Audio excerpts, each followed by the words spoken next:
শুরু করেছে। মুহূর্তে সুতি জামা ভিজে গায়ের সঙ্গে লেপটে গেছে। শরীরের তীব্র কম্পনে জাঙ্কুকের হাতও কাঁপছে। ঘামের কারণে জামার উপর দিয়ে জাঙ্কুকের হাতের 5 আঙুল ভিজে গেছে। স্তব্ধ হয়ে দাঁড়িয়ে আছে। জাঙ্কুক গভীর দৃষ্টিতে তেকে দেখছে আর ঠোঁট চেপে হাসছে। ভুলে গেছে হাত ভর্তি রঙের কথা। মুখের ঘাম মুছতে হাত তুলতেই জাঙ্কুক অন্য হাত দিয়ে তের হাত স্পর্শ করলো। তের হাতে লেগে থাকা ঘন রঙে জাঙ্কুকের হাত ভরে গেছে। তের দৃষ্টি সেদিকে পড়তেই তাড়াতাড়ি হাত সরাতে চাইলো। ততক্ষণে জাঙ্কুকের 5 আঙুলে তের আঙুলগুলো বন্দী হয়ে গেছে। তে সুদীর্ঘ সময় নিয়ে শ্বাস ছেড়ে আর্তনাদ করে বলতে নিল, আমাকে ছা। জাঙ্কুক তের হাত ছেড়ে এক আঙুলে তের ঠোঁট স্পর্শ করেছে। তে সহসা নিশ্চুপ হয়ে গেছে। জাঙ্কুকের আঙুলের রং তের ঠোঁটে লেগে গেছে।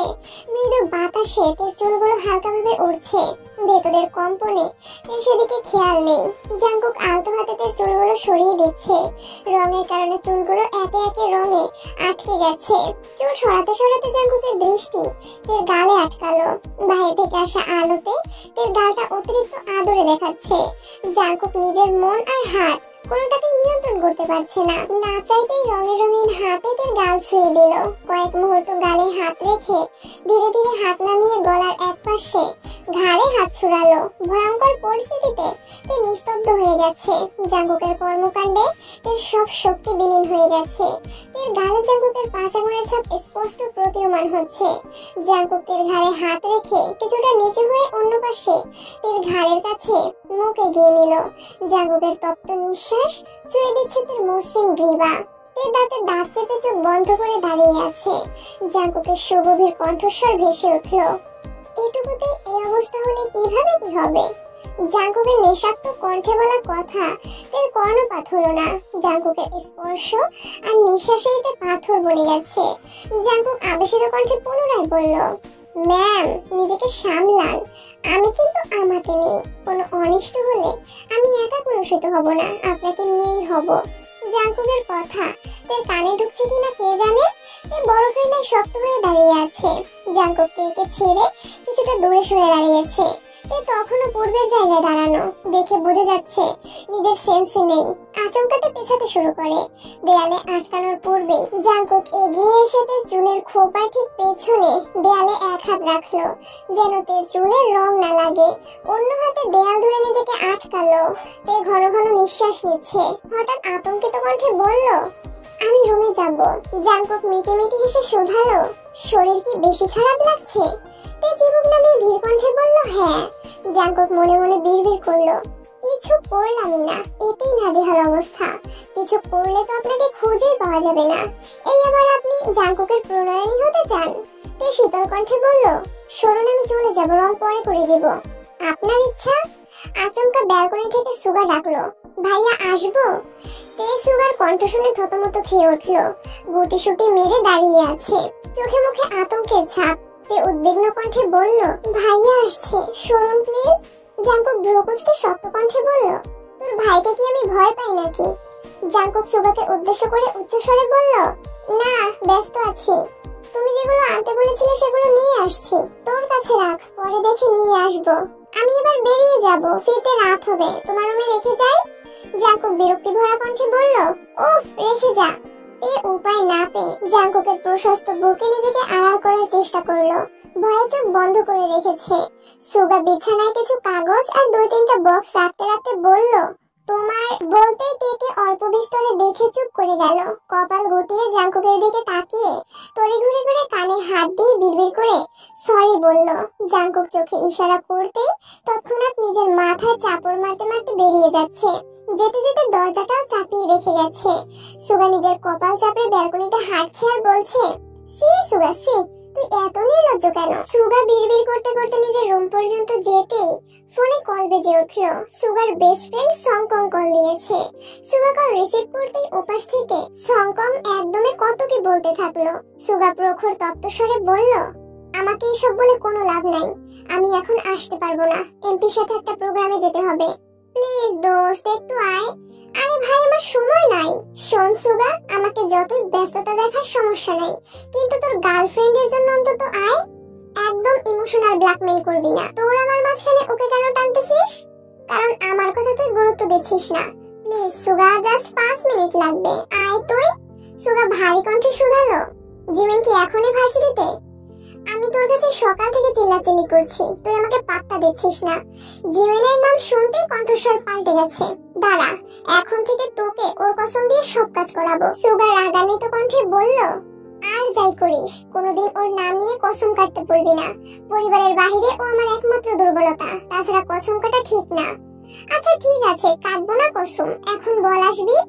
জিমিন যদি সত্যি ভার্সিটিতে থাকে তাহলে আসবো। আরে আছে আছে, প্রয়োজনে আটকিয়ে রাখবো, তাও তুই আয়, আমার কাজটা কিন্তু করে দিতে হবে। ভুলেও জিমিনকে কিছু বলতে চাস না, আমি আসতেছি। সুগা দ্রুত বেরিয়ে পড়েছে। এদিকে তে জাঙ্কুকের আড়ালে চুপটি করে দাঁড়িয়ে আছে। সুগা চলে গেছে অনেকক্ষণ আগে, তে আতঙ্কে এখনো চোখ খুলতে পারছে না। জাঙ্কুক ঠোঁটের কোণে হাসি রেখে অপলক দৃষ্টিতে তেকে দেখছে। তীর করে কাঁপছে তার ওষ্ঠদ্বয়। লজ্জা আর ভয়ে নাকের ডগা আর গাল পাকা টমেটোর মতো লাল হয়ে গেছে। নিস্তব্ধতা বুঝতে পেরে তে ধীরে ধীরে চোখ মেলল। সরাসরি চোখ পড়লো জাঙ্কুকের চোখের দিকে।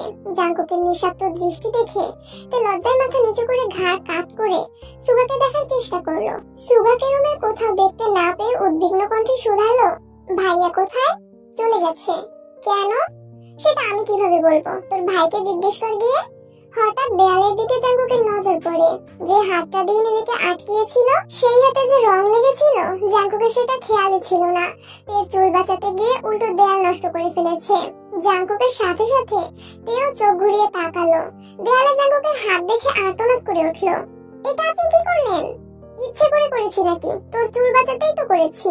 তে একটু দূরে সরে দেয়ালটাকে দেখে পুনরায় গম্ভীর কণ্ঠে বলল, আমি এখানটা এখন কিভাবে ডিজাইন করব? জাঙ্কুকের হাতের কবজিতে শক্ত করে ধরে টেনে নিয়ে রঙের বক্সে চুবিয়ে সঙ্গে সঙ্গে দেয়ালে ছাপ দিল। যেখানে জাঙ্কুক হাতটা রেখেছিল ঠিক সেখানেই। তে আটকানোর খুব চেষ্টা করেছে, কিন্তু জাঙ্কুকের শক্তির সামনে তে অতি নগণ্য একটা মানুষ। জাঙ্কুকের হাতের রং অনেকটা শক্ত হয়ে যাওয়ায় ঠিকমতো বোঝা যাচ্ছিল না, কিন্তু তের হাতের ছাপ স্পষ্ট বোঝা যাচ্ছে। ভালোভাবে খেয়াল করলে তার ছোট্ট হাতকে ঘিরে জাঙ্কুকের বড় হাতের অপ্রখর ছাপটা ঠিকই চোখে পড়ে। তে ক্ষুব্ধ হয়ে বলল, আপনি এমন করলেন কেন? কি ডিজাইন করবে ভেবে পাচ্ছিস না? তাহলে কি করব? আমি কিন্তু সম্পূর্ণ দেয়ালটাই নষ্ট করে ফেলবো। জাঙ্কুক মুচকি হেসে বলল, একদিনের জন্য রুম তোকে দিয়ে দিয়েছি, সাজাবি নাকি নষ্ট করবি পুরোটাই তোর উপর, আমি কিছুই বলবো না। তে শীতল কণ্ঠে বলে উঠলো, মাঝখানে হাতের ছাপটার কারণে কি পচা লাগছে, আপনি এমনটা না করলেও পারতেন। তুই তোর কাজ শেষ কর, তারপর দেখিস কত সুন্দর লাগে। তে মুখ ভোতা করে ঠোঁট ভেঙে কাঁদো কাঁদো মুখ করে জাঙ্কুকের দিকে তাকিয়ে আছে। জাঙ্কুক মুচকি হেসে দোয়া বলে তের রাগে ফুলে ওঠা নাকটা আলতোভাবে চেপে মোলায়েম কণ্ঠে বলল, দেওয়াল জুড়ে এত সুন্দর পেইন্টিং থাকবে আর তাতে ডিজাইনারের হাতের ছাপ থাকবে না, তাতে করে হয় ছাপটার নিচে তোর নামটাও লিখে দিস। বাসার মানুষ দেখলে কি ভাববে? বাসার মানুষ যখন জিজ্ঞেস করবে এই ডিজাইন কে করেছে, তখন আমি কি বলবো? শেওড়াপাড়ার পেতনিটা ডিজাইন করে দিয়ে গেছে, নাকি আমার কাল্পনিক বউটা এসে করেছে? তে ফোঁস করে শ্বাস ছেড়ে রাগে সরে বলল, কথায় কথায় বউ বউ করবেন না, আমি কিন্তু বড়াব্বুকে বলে দিব। কি বলবি? বলবো আপনি সারাদিন বউ বউ করেন, অথচ বিয়ের কথা বললে ভাব নেন, আপনাকে ডাক্তার দেখাতে হবে। জাঙ্কুক নিঃশব্দে হেসে শুধালো, তুই কি আমায় ইনডাইরেক্টলি পাগল বললি? মুখের উপর কিভাবে বলবো? কি? জাঙ্কুক এক পা করে এগোচ্ছে, পেছাতে পেছাতে চেঁচিয়ে উঠলো, এমন করলে আমি কিন্তু চিৎকার করব। কর চিৎকার, কাকে ডাকবি ডাক, দেখি তোকে কে বাঁচায়। তে ভেজা কণ্ঠে ডেকে উঠলো, আম্মু বাঁচাও। জাঙ্কুকের মুখ চেপে ধরে ঠাট্টার স্বরে বলে, ছি তে, যেভাবে মামুনিকে ডাকছিস মামুনি ভাববে আমি তোকে ধর্ষণ করেছি। তে বিস্ময়ের দৃষ্টিতে জাঙ্কুকের দিকে তাকিয়ে আছে। জাঙ্কুকের মুখ ছেড়ে কিছুটা গম্ভীর কণ্ঠে বলল, সরি, তোকে আর ডিস্টার্ব করবো না, তুই তোর কাজ শেষ কর। জাঙ্কুক টাওয়াল নিয়ে ওয়াশরুমে চলে গেছে। তে আহাম্মকের মতো কিছুক্ষণ দাঁড়িয়ে রইল। জাঙ্কুক ভাই যে রাগ করেছে এটা ওনার কথাতেই বোঝা গেছে। তে কি করবে তাই ভাবছে। আচমকা ড্রেসিং টেবিলের আয়নার দিকে নজর পড়তেই তে সব ভুলে গেল। গালে জাঙ্কুকের হাতের স্পর্শ, গলার ঘাড়েও আঙুলের দাগ, নাক আর কপাল জুড়েও রং লেগে আছে। তে লজ্জায় আড়ষ্ট হয়ে যাচ্ছে। কিছুক্ষণ আগে ঘটে যাওয়া ঘটনাগুলো ভাবছে আর বারবার লজ্জায় ললিত হয়ে যাচ্ছে। তে নিজের গালে হাত রেখে জাঙ্কুকের স্পর্শ অনুভব করার চেষ্টা করছে। অমনি বুকের ভেতর কম্পন শুরু হয়ে গেছে। আচমকা জেনি দরজায় দাঁড়াতেই তে তাড়াহুড়ো করে দেয়ালের দিকে ঘুরে মাথায় ওড়না দিল, যাতে রঙের দাগ জেনি কোনোভাবেই না দেখে।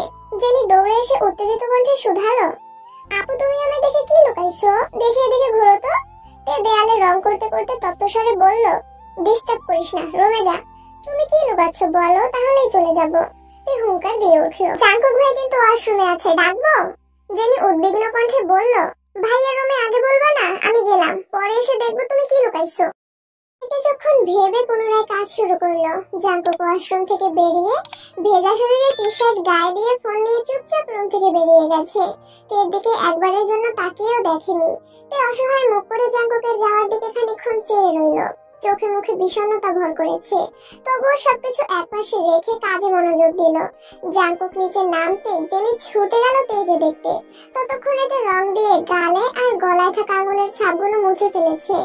জেনি রুমে ঢুকেই তীক্ষ্ণ দৃষ্টিতে তাকিয়ে বলল, তখন কি লুকাইছিলা?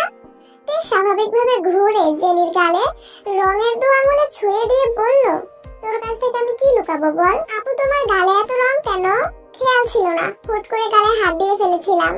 দুটো দেওয়াল ভালোভাবে পর্যবেক্ষণ করে জেনি বলল, আপু দুটো ডিজাইনই অনেক সুন্দর হয়েছে, ভাইয়ার রুমটা একদম অন্যরকম লাগছে।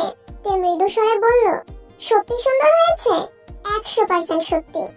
ওনাকে পছন্দ হবে? কিছুই তো বললেন না। আমি বলছি ভাইয়ার পছন্দ হবেই হবে, তাছাড়া তুমি যা এঁকে দিবা ভাইয়া সেটারই প্রশংসা করবে। দেখো, সেটা যদি ব্যাঙের ছাতাও হয় তবুও বলবে অনেক সুন্দর হয়েছে। জেনি বিছানার উপর বসে পা ঝুলাচ্ছে আর তের সাথে গল্প করছে। তে জাঙ্কুকের কথা মতো নিজের হাতের ছাপটার নিচে নিজের নাম লিখেছে। তাছাড়া এক সাইডে জিয়ন জাঙ্কুক নাম লিখে ডিজাইনও করে দিয়েছে। জেনিকে কিছু জিনিস দিয়ে আগেই পাঠিয়ে দিয়েছে, বাকিগুলোতে নিজে পেছন পেছন নিয়ে আসছে। এতক্ষণের মধ্যে জাঙ্কুক একবারও উপরে যায়নি। জেনি নিচে আসতে জাঙ্কুক প্রশ্ন করলো, তোর বোনের কাজ শেষ হয়েছে? হ্যাঁ, অনেকক্ষণ আগেই শেষ হয়েছে। জাঙ্কুক কোনো কথা না বলেই নিজের রুমে চলে গেছে। দুটো দেয়ালের ডিজাইনের কারণে রুমটাকে চেনাই যাচ্ছে না। জাঙ্কুকের রুমটা কিমবারের সবগুলো রুমের থেকে বড়। একসময় এই রুমে কিম নামজুন আর জিন থাকতেন, ওনাদের জন্যই মূলত বানানো হয়েছিল। পরবর্তীতে বিভিন্ন সমস্যার কারণে কিম নামজুনরা নিচে চলে আসেন আর রুমটা জাঙ্কুকের দখলে চলে যায়। রুমটার ঠিক মাঝামাঝিতে দরজাটা অবস্থিত। ভেতরে একপাশে জাঙ্কুকের ব্যবহার্য সব প্রয়োজনীয় সামগ্রী আর অন্য পাশে সব অপ্রয়োজনীয় জিনিসপত্র। ছোটবেলার সাইকেল থেকে শুরু করে লাগেজ, ক্রিকেট, ফুটবল খেলার যাবতীয় জিনিসপত্র, পুরনো একটা ওয়ার্ডরোবে আরো অনেক কিছু। ওইদিকে সব জিনিসপত্র বড় কাপড় দিয়ে ঢাকা। জিন বলেছিলেন পুরনো জিনিসপত্র স্টোর রুমে রেখে দিতে, কিন্তু জাঙ্কুক সেগুলো সরাতে রাজি হয়নি। রুমে আর্ট করায় এখন এক পাশ অতিরিক্ত সুন্দর হয়ে গেছে আর অন্য পাশ অগোছালো, তবে জাঙ্কুকের সেদিকে মনোযোগ নেই। জাঙ্কুক উদ্ধৃত নয়নে দেয়ালের দিকে চেয়ে আছে। একবার চোখ পড়ছে নিজের নামের দিকে, পুনরায় নজর আটকায় তের হাতের ছাপে, সেই সাথে লেখা তে নামটার উপর। আকস্মাৎ জাঙ্কুকের মুখে হাসি ফোটে। অন্যদিকে সুগা ভার্সিটির সামনে আসতেই সংকং আর মুনবিনকে দেখতে পেল। ওরা সুগাকে দেখেই হাসি মুখে এগিয়ে আসলো। সুগা প্রশ্ন করলো, জিমিন কোথায়? চল আমাদের কাজটাকে শেষ করে আসি, 5 মিনিটের কাজ। জিমিনের সাথে আগে দেখা করব, তারপর তোদের ব্যাপারটা ভেবে দেখব। দুটো মেয়ের সাথে ওইদিকে গেল। সুগা ওদের দেখানো পথে বাইক স্টার্ট দিল, থামলো ঠিক জিমিনদের পেছনে। জিমিনরা পেছন ফিরে তাকিয়েও দেখলো না। সুগা ঘন ঘন হর্ন দিতে লাগলো। এক প্রকার বিরক্ত হয়ে জিমিন পিছনে ফিরতেই দেখলো সুগা বাইক থেকে নিজের দৃষ্টিতে চেয়ে আছে। জিমিন চেহারা স্বাভাবিক করার চেষ্টা করলো। সুগা গম্ভীর কণ্ঠে বলল, এদিকে আসো। জিমিন বান্ধবীদের দিকে তাকিয়ে ধীরগতিতে এগিয়ে আসলো। সুগা প্রখর তপ্ত স্বরে বলল, ফোন দিলে ফোন রিসিভ করার প্রয়োজন মনে করো না? ইদানিং ফোন বন্ধ করে রেখেছো, সমস্যা কি? জিমিন স্বাভাবিক কণ্ঠেই বলল, আমার ফোন নষ্ট হয়ে গেছে, নতুন ফোন কিনতে হবে। আব্বু বলেছেন আগামী সপ্তাহে ফোন কিনে দিবেন। ও, আর কোনো কারণ নেই তো? আর কি কারণ থাকবে? ভাই অ্যাক্সিডেন্ট করেছিল, তখন তোমাকে রাগে উল্টাপাল্টা কথা বলেছিলাম, তার জন্য দুঃখিত। ভাইয়ার রক্তাক্ত দেহ দেখে আমি তখন মানসিকভাবে ভেঙে পড়েছিলাম, বুঝে না বুঝে তোমার সাথে রাগ দেখিয়েছি। জিমিন মলিন হেসে বলল, কোনো ব্যাপার না, আমি কিছু মনে করিনি। আপনার জায়গায় আমি থাকলে হয়তো এভাবেই রিয়েক্ট করতাম, না হলে আরো বেশি করতাম। I am really sorry Jimin, এত ফর্মালিটি করতে হবে না, আমি সত্যিই কিছু মনে করিনি। জাঙ্কুক ভাই এখন কেমন আছেন? তে কেমন আছে? দুজনেই আলহামদুলিল্লাহ ভালো আছে। জিমিন হঠাৎই ঢোক গিলে উষ্ণ স্বরে শোধালো, একটা কথা জিজ্ঞেস করব? হ্যাঁ অবশ্যই। আপনি সোহায়ং আর লিজাংসুকে কি করেছিলেন? কেন, কোনো সমস্যা? না না, ওরা অনেকদিন ভার্সিটিতে আসেনি, এখন আসলে অনেক চুপচাপ হয়ে গেছে, তাই বলছিলাম। ও আচ্ছা, এসব কোনো বিষয় না, আমি বেশি কিছু করিনি। আমার জায়গায় ভাইয়া থাকলে ওদের আর কোনোদিন দেখতেও পারতাম না। সুগা একটু থেমে আবার প্রশ্ন করলো, ও একটা কথা, ভার্সিটিতে কেউ তোমায় ডিস্টার্ব করে? জিমিন মনে মনে আওড়ালো, ডিস্টার্ব করলেও তো আপনাকে বলবো না। অথচ স্বাভাবিক কণ্ঠে বলল, না, যদি মনে করো আমাকে না বললে আমি কিছু জানতে পারবো না, তাহলে এটা তোমার ভুল ধারণা, বরং তুমি নিজে থেকে জানালে তোমারই লাভ। জিমিন কপাল গুটিয়ে ধীর কণ্ঠে বলল, এখন আসি। যেতে বলছি তোমায়, আমার তাড়া আছে। কেন, কেউ অপেক্ষা করছে? মানে কিছু না, ভার্সিটিতে পরশুদিন প্রোগ্রাম আছে, কষ্ট করে তাকে জানিয়ে দিয়েন। ঠিক আছে, এখন চলো। কোথায়? তোমায় কিছু খাওয়াই। আমি আজ কিছু খাবো না, অন্য কোনো দিন আমি আপনাদের খাওয়াবো। সুগা ভারী কণ্ঠে বলল, সেসব পরে দেখা যাবে, এখন বাইকে বসো। এক গ্লাস আখের জুস হলেও খেতে হবে, না হয় আমি ধরে নিব তুমি আমার উপর এখনো রাগ করে আছো। আমি সত্যি রেগে নেই, বিশ্বাস করুন। মানলাম এন্ড বিশ্বাসও করলাম, এখন চলো। জিমিন দাঁতে দাঁত চেপে বাইকে উঠে বসলো। ইচ্ছে না থাকা সত্ত্বেও সুগার সঙ্গে 2 গ্লাস আখের জুস খেয়েছে। শুধুমাত্র তের ভাই বলে বাধ্য হয়ে জিমিন সুগার সাথে কথা বলে, না হয় কোনোদিনও বলতো না। সোহায়ন আর লিজাংসুককে জিমিন তো একবার জিজ্ঞেস করেছিল কি হয়েছিল বলতে, কিন্তু ওরাও কিছু বলে না, বারবার কথা এড়িয়ে যায়। তার জন্য জিমিনও তেমন জোর করে না। তবে ভালো কিছু যে ঘটেনি জিমিন 100% নিশ্চিত। জ্যাকবের অসুস্থতার পর থেকে সোহায়নদের কথা ভুলেও ভাবে না। জিমিন কিছু বললেও তেমন পাত্তা দেয় না, এমনকি রেগুলার ভার্সিটিতেও আসে না। বাড়ির কেউ কিছু বললে শরীর খারাপ, মন খারাপ বলে নানান বাহানা দেয়, আর বাকি সব সুগা সামলায়। না বোনকে কিছু বলতে পারে, আর না বাসায়। এর চোখে সুগা শিরা ভাই হলেও জিমিনের চোখে সুগা একজন রাজনীতিবিদ, দাপটি, ভিলেন টাইপের ছেলে। এত বছর যাবত একে শাসন করা দেখে জিমিন সুগাকে ভয় পেত। সোহায়নদের ঘটনার পর থেকে জিমিন আরো বেশি আতঙ্কে থাকে, দূরত্ব মেইনটেইন করে চলে। সুগা জিমিনকে রিকশায় উঠিয়ে দিয়ে সংকংদের কাছে আসছে। সংকং ঠাট্টার স্বরে বলল, আগে আসতেই চাইছিলি না, আর এখন? কতদিন পর মেয়েটাকে দেখলাম, আহা কত আবেগ। কোথায় যাবি বলছিলি, চল। বিকাল থেকে তে আর জেনি শপিং এ যাবে বলে পাগলামি করছে। সুগাকে যেতে বলা হয়েছিল, কিন্তু সুগা প্রোগ্রামে ব্যস্ত বলে যেতে পারবে না। তে আর জেনি একা যেতে পাগলামি শুরু করেছে। ওদের হাউকাউ শুনে জাঙ্কুক নিচে আসছে। জাঙ্কুককে দেখেই দুবার চুপ করে গেছে। সদ্য ঘুম থেকে উঠে আশায় জাঙ্কুকের চোখগুলো লাল টকটকে হয়ে আছে। জাঙ্কুক অস্পষ্ট কণ্ঠে বলল, কি হয়েছে তোদের? তে জেনি কেউ কোনো কথা বলল না। রোয়া বললেন, ওরা শপিং এ যেতে চাচ্ছে। যেতে যাচ্ছে যাক, সমস্যা কি? আরে একা যেতে চাচ্ছে। জাঙ্কুক কপাল কুঁচকে তাকিয়ে বলল, একা যেতে হবে কেন? তোমরা না গেলে আমি ওদের নিয়ে যাচ্ছি। তে আর জেনি দুজনেই একসঙ্গে চেঁচিয়ে উঠলো, না! রাগে জাঙ্কুকের চোখ মুখ লাল হয়ে গেছে। কপাল কুঁচকে গম্ভীর কণ্ঠে শুধালো, সমস্যা কি তোদের? তে মাথা নিচু করে উত্তর দিল, কোনো সমস্যা নাই। সমস্যা না থাকলে কাকিয়াদের নিয়ে শপিং এ যা, বেশি তেরামি করবি না, ঠিক আছে? এক দৃষ্টিতে জাঙ্কুকের দিকে তাকিয়ে উপর নিচ মাথা নাড়লো। অনুমতি ছাড়া একা শপিং এ যাওয়া অসম্ভব বিষয়, এটা তাদের অজানা নয়, তবুও চেষ্টা করে দেখছিল যদি অনুমতি পেয়ে যায়। জাঙ্কুক আগের ভাবমূর্তি বজায় রেখে দাঁড়িয়ে আছে। জেনি তাড়াহুড়ো করে নিজেদের রুমে চলে গেছে। ইয়নজুন আর রোয়ার সঙ্গে জেনিয়াতে শপিং এ গেছে। জেনি সুযোগ বুঝে জাঙ্কুকের জন্য 2-3টা সাদা টি শার্ট আর দুজনের জন্য 3টা পাঞ্জাবি কিনে আসছে। এরা বাসায় ফিরতেই সুগা ভার্সিটির প্রোগ্রামের কথা বলেছে। জাঙ্কুকও সেখানে উপস্থিত ছিল। তে নিজের হাতের শপিং ব্যাগগুলো লুকিয়ে নিজের রুমে নিয়ে গেছে। জাঙ্কুক বিষয়টা খেয়াল করেও কিছু বলেনি।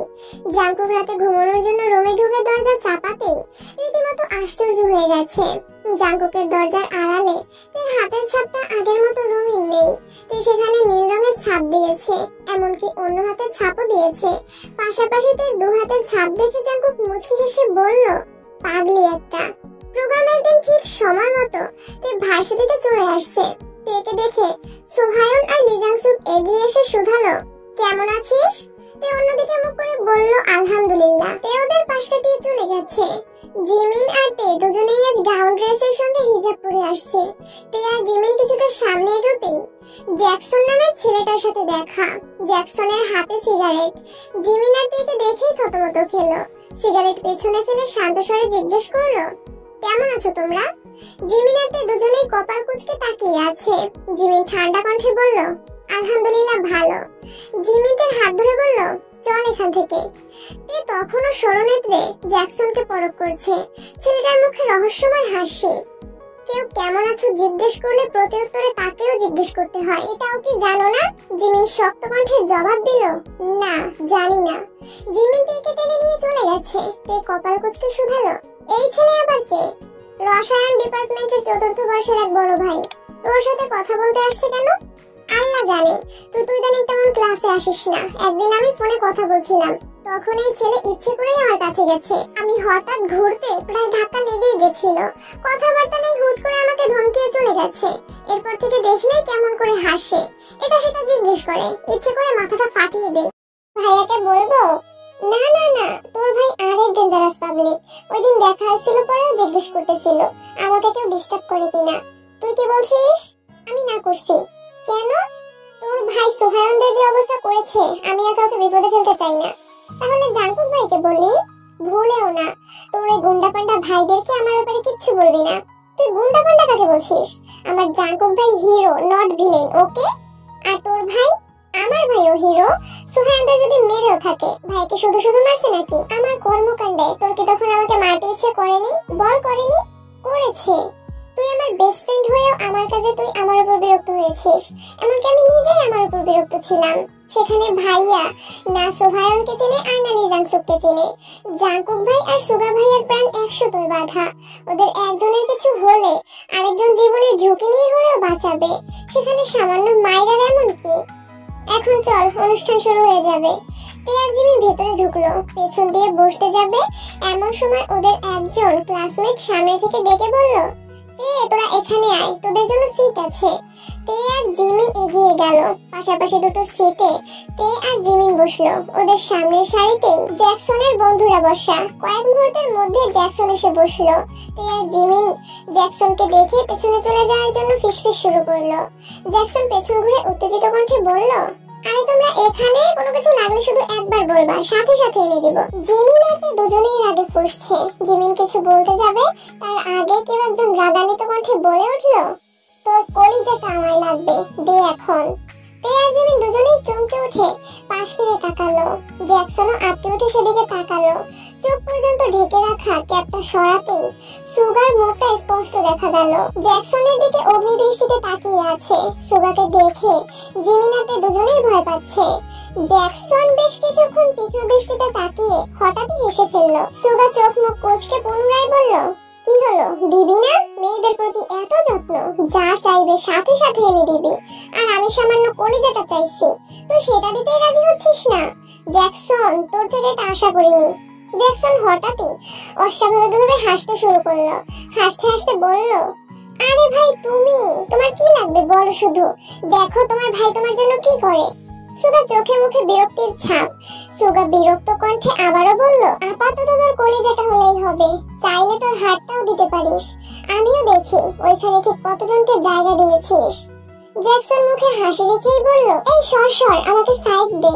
জ্যাকসন এগিয়ে আসতেই সুগা বসা থেকে উঠে দাঁড়ালো। জ্যাকসন সুগাকে জড়িয়ে ধরে বিড়বিড় করে বলতে লাগলো, প্লিজ ভাই, এখানে অনেক জুনিয়র আছে, ওদের সামনে আমার সম্মানটাও ডুবিয়ে দিও না প্লিজ। সুগা রাগান্বিত কণ্ঠে গজগজ করতে করতে বলল, তোর হিসাবের খাতায় এখন অব্দি 1000 খানের মেয়ের নাম উঠেছে। আর কত?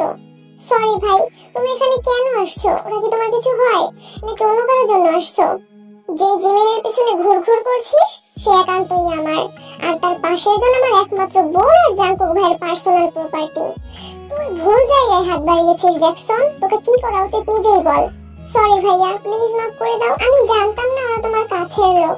তোকে লাস্ট ওয়ার্নিং দিচ্ছি জ্যাকসন, ভবিষ্যতে কোনো মেয়ের দিকে কোনো জোর দিলে সার্টিফিকেট নিয়ে বের হতে পারবি না বলে দিলাম। প্লিজ সুগা ভাই, এমনটা করো না। প্রয়োজনে আমি তোমার পায়ে ধরে মাফ চাইবো। জাঙ্কুক ভাইয়া কোথায় আছেন, আমি ওনার পায়ে ধরেও মাফ চেয়ে নিব। তবু এমন কিছু করো না ভাই। ঠিক আছে, লাস্ট বারের মতো ছেড়ে দিচ্ছি। জ্যাকসন একদল হেসে বলল, থ্যাংক ইউ ভাই। সুগা ভারী কণ্ঠে বলল, মনে থাকে যেন। অবশ্যই। জ্যাকসন নিজের চেয়ারে গিয়ে বসলো। পেছন ফেরা তো দূর, ঘাড় পর্যন্ত কাজ করছে না। সুগাতে আর জিমিনের জন্য কিছু খাবার আগে কিনে নিয়ে আসছিল, সেগুলো দিয়ে ক্যাপ পরতে পরতে বলল, আমি আসছি। অনুষ্ঠান দেখবা না? আমি অনুষ্ঠান দেখতে আসিনি, যে কাজে আসছিলাম তা শেষ। অনুষ্ঠান শেষে বাসায় চলে যাস, উল্টাপাল্টা ঘুরিস না। সুবা চলে গেছে, খুশিতে তের চোখ চকচক করছে। জিমিনের দিকে তাকিয়ে ঠোঁট বেঁকিয়ে হেসে বলল, দেখেছিস আমার ভাই সেরাদের সেরা, তুই না বললেও ঠিকই জেনে ফেলেছে। ওই ছেলে মাছ যে চাইছে দেখছিস। জিমিন ফোঁস করে শ্বাস ছেড়ে রাগে স্বরে বলল, তুই গিয়ে শুনছিলি মাছ না চাইতেও পারে। তে ভ্রুকুচকে বলল, এই তুই কি আমার ভাইয়ের পাওয়ার নিয়ে সন্দেহ করছিস? আমি শিওর এই ছেলে ভাইয়ের কাছে মাপ চাইছে। বিশ্বাস না হলে ছেলেকে ডাক দে, যদি স্বাভাবিকভাবে কথা বলে তাহলে বুঝবো ভাইয়া কিচ্ছু বলেনি, আর যদি কণ্ঠস্বর বদলে যায় তাহলে বুঝবো ভাইয়া ঝাড়ছে। আমি পারবো না। না পারলে নাই, আমার ভাই যে হিরো তার প্রমাণ আমার দিতেই হবে। তাই সামনের দিকে কিছুটা ঝুঁকে ডাকলো, এক্সকিউজ মি ভাইয়া। ছেলেটা পেছনে না তাকিয়ে ঢোক গিলে ধীর কণ্ঠে জবাব দিল, জি আপু, কিছু বলবেন? আমাদের জন্য কি কোনো সমস্যা হচ্ছে? আমরা কি পেছনে চলে যাব? তে তাড়াহুড়ো করে বলল, না না, পেছনে যেতে হবে না, আমাদের কোনো সমস্যা হচ্ছে না। তে জিমিনের দিকে তাকিয়ে মুচকি এসে বলল, দেখলি? এর মধ্যে রাজনীতিবিদদের আগমন ঘটলো। আশেপাশে বসা জুনিয়ররা সবাই দাঁড়িয়ে সালাম দিচ্ছে। তে আর জিমিন স্বাভাবিকভাবেই বসে রইল। একজনের নজর তেদের দিকে পড়তেই সামনের 2-3 জনকে ডেকে বলল, আকস্মাতরা থমকে গেল, ঘুরে এসে তেদের কাছে দাঁড়ালো। তে আর জিমিন মনে মনে ভয় পাচ্ছে, ভাবছে দাঁড়ায়নি বলে হয়তো ওনারা বকা দিতে আসছেন। তাদের মধ্যে একজন তেকে উদ্দেশ্য করে বলে উঠলেন, আসসালামু আলাইকুম আপু। ওয়ালাইকুম আসসালাম। তোমরা তো পেছনে বসেছো কেন? আসো সামনে এসে বসো। তে আর জিমিন দুজনেই থতমত খেয়ে বলল, না ভাইয়া, আমরা এখানেই ঠিক আছি। তা বললে তো হবে না আপু, জাঙ্কুক ভাইকে এত করে রিকোয়েস্ট করার পরে উনি আমাদের প্রোগ্রামে আসেননি। অবশ্য তার জন্য আমরাই দায়ী। ভাইয়া বারবার বলেছিল ওনাকে নিয়ে যেন কোনো রকম প্ল্যান না করি, কিন্তু আমাদের মন তাতে সায় দেয়নি। ভাইয়ার জন্য স্পেশাল আয়োজন করেছিলাম। ভাইয়া কোনোভাবে খবর পেয়েছে, তারপর আর প্রোগ্রামেই আসেনি। সেসব পুরনো কথা বাদ দেই। এখন তোমরা যেহেতু আজকের প্রোগ্রামে আসছো, আমাদের উচিত তোমাদের সর্বোচ্চ আপ্যায়ন করা। প্লিজ তোমরা সামনে এসে বসো, প্লিজ। 4-5 জন একসঙ্গে রিকোয়েস্ট করতে শুরু করেছে। ওনাদের এত রিকোয়েস্ট করা দেখে তে আর জিমিন ভীষণ লজ্জায় পড়ে গেছে। পুরো হলের মানুষ দাঁড়িয়ে তাকিয়ে আছে তে আর জিমিনের দিকে।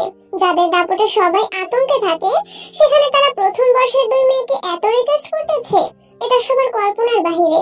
তে আর জিমিন বাধ্য হয়ে সামনে গিয়ে বসলো। এত সামনে বসে প্রোগ্রাম দেখা তে আর জিমিন দুজনেই অস্বস্তি লাগছে। উঠে যেতেও পারছে না। একটু নড়লেই 2-1 জন এগিয়ে এসে জিজ্ঞেস করে, আপু কোনো সমস্যা, কিছু লাগবে? তাই উঠে যেতেও পারছে না। প্রোগ্রামের বিরতিতে তেদের খাবার পর্যন্ত দিয়ে গেছে। সুগা নিজেও অনেক খাবার কিনে দিয়ে গেছিল। তে আর জিমিন শুধু মুখ চাওয়াচাই করছে, কিছুই খেতে পারছে না। তে বাধ্য হয়ে জাঙ্কুককে কল দিল। জাঙ্কুক অফিসে কাজ করছিল, গতকাল থেকেই অফিসে আসছে। অফিসে আসলেও এখনো বাইক চালানোর অনুমতি পায়নি জাঙ্কুক। 2 দিন যাবত কি নামজন নিজের সাথে জাঙ্কুককে অফিসে নিয়ে যান। জাঙ্কুকও বাধ্য ছেলের মতো আব্বুর সঙ্গেই যায়। তে কল দিতে জাঙ্কুক মুচকি এসে কল রিসিভ করলো। তে সালাম দিল। জাঙ্কুক সালামের উত্তর দিয়ে শুধালো, কি ব্যাপার, তাদের আপ্যায়নে অতিষ্ঠ হয়ে যাচ্ছিস? তে উদ্বিগ্নপূর্ণ কণ্ঠে জানতে চাইলো, আপনি কিভাবে জানেন? তোর আশেপাশে কখন কি ঘটনা ঘটে সব আপডেটই আমার কাছে থাকে। ওনারা কল দিয়েছিল, আমায় না জানিয়ে তোকে কিছু বললে ওদের যে কি অবস্থা হবে এটা তুই না জানলেও ওরা খুব ভালো করে জানে। খাবার খাইছিস? না। খেয়ে নে, না হয় একটার পর একটা দিতেই থাকবে। ওদের অতিরিক্ত ভালোবাসায় অতিষ্ঠ হয়ে আমি যোগাযোগ কমিয়ে ফেলেছি। এতদিনে তোকে পেয়েছি। তোকে ঠিকঠাক আপ্যায়ন করতে না পারলে ওরা ঘুমিয়েও দুঃস্বপ্ন দেখবে, বুঝলি? আমাদের প্রোগ্রাম দেখতে ভালো লাগছে না, সামনে এনে বসাইছে, সব বিরক্ত লাগছে। কিছুক্ষণ দেখে বেশি খারাপ লাগলে আমার কথা বলে বেরিয়ে পড়িস। আচ্ছা, আপনি আসবেন কেন? অনুষ্ঠান দেখতে নাকি ওদের কর্মকাণ্ড দেখতে? না না, এমনি। আসবেন কিনা জিজ্ঞেস করছি। জাঙ্কুক মন খারাপ করে বলল, জানিসই তো আব্বু আমাকে বাইক নিয়ে বের হতে দেয় না। আব্বুর গাড়ি আমি নিব না, আসলে রিক্সা নিয়ে আসতে হবে। আসবো?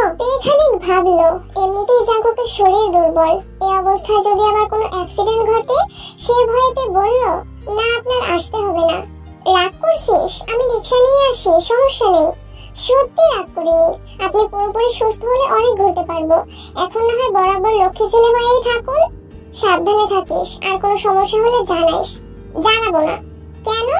কারণ আমি জানি আমার কোনো সমস্যা হওয়ার আগে কেউ বা কারা কোনো না কোনো ভাবে আমাকে ঠিক প্রোটেক্ট করবেই। এত confident? Yes sir. Okay ma'am, পাকনামি রেখে এখন খেয়ে নেন। আচ্ছা, আপনি খেয়েছেন? আব্বু আমাকে খাওয়ার উপরেই রেখেছেন, ঘন্টায় ঘন্টায় খাবার পাঠাচ্ছেন। এখন মনে হচ্ছে অফিসে না এসে বাসায় থাকলেই ভালো হতো। ঠিক আছে খান, রাখি তাহলে। ওকে। তে আবার ডাকলো, জাঙ্কুক ভাই। কিছু না, রাখছি। তে কল কাটে স্বস্তির নিঃশ্বাস ছাড়লো। জিমিন কপাল কুঁচকে তাকিয়ে আছে। তে ভ্রু নাচিয়ে শুধালো, এখন কি আমার ভাইয়া আর জাঙ্কুক ভাইয়ের ক্ষমতা সম্পর্কে আইডিয়া হয়েছে? জিমিন অস্থির হয়ে বলল, সেসব হয়েছে, কিন্তু তুই আগে এটা বল, তুই আর জাঙ্কুক ভাই কি রিলেশনে আছিস? সত্যি? উনি কি তোকে প্রপোজ করে ফেলেছেন? প্রপোজ করেননি, তবে আমি মনে মনে অ্যাকসেপ্ট করে নিয়েছি। কেন বলতো? তোদের এত সুন্দর কথোপকথন শুনে আমার নিজেরই শান্তি লাগছে। তে মুচকি হাসলো, সাথে জিমিনও।